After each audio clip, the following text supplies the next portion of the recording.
Every character has an invisible area around them in which they have the ability to influence the battle.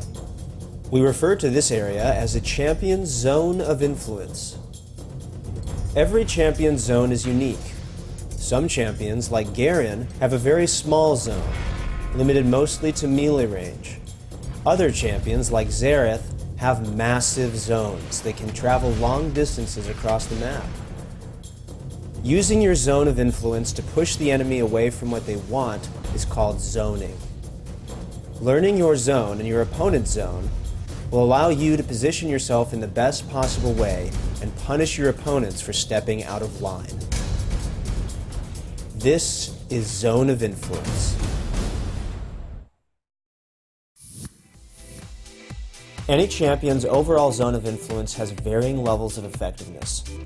Corki has a very large zone, reaching beyond 1200 range with his ultimate, but he becomes most deadly once enemies come within his auto attack range, since he can use his abilities and his auto attacks to deal more damage. Garen's zone of influence may be smaller, but it is even deadlier. As a general rule, champions with a smaller overall zone have a higher degree of effectiveness within their zone. The range of a champion's skills and auto attacks are not the only factors that affect their zone. Some abilities can travel through minions while others cannot. Xerath's Q will hit all the targets in a straight line. This allows him to attack any target within a large circle around him. Nidalee's Q, on the other hand, will hit only the first target in a line. The effective range of Nidalee's Q is limited by every enemy unit in range. You need to understand these and other types of ability interactions so you can better judge when a champion has the ability to affect you. While laning, pay attention to the health of your minions. Remember, your opponent will want to secure the last hits on your minions to receive gold. In this example, Lux uses her zone of influence, as outlined by the red circle, to pressure Katarina away from the cannon minion. Since Lux has a larger zone of influence, she's able to deny Katarina the last hit on the minion and prevent her from getting gold. Combining your understanding of zoning with freezing is one of the most effective ways to crush a lane opponent. In this example, Garen freezes the minion wave and uses his zone to deny Nasus CS. Since the wave is frozen on his side of the lane, Garen can safely position himself between Nasus and his minions.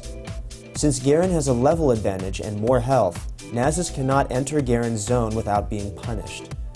Therefore, Garen uses his advantage to press his zone and deny Nasus' last hitting ability, giving Garen a greater gold lead over time.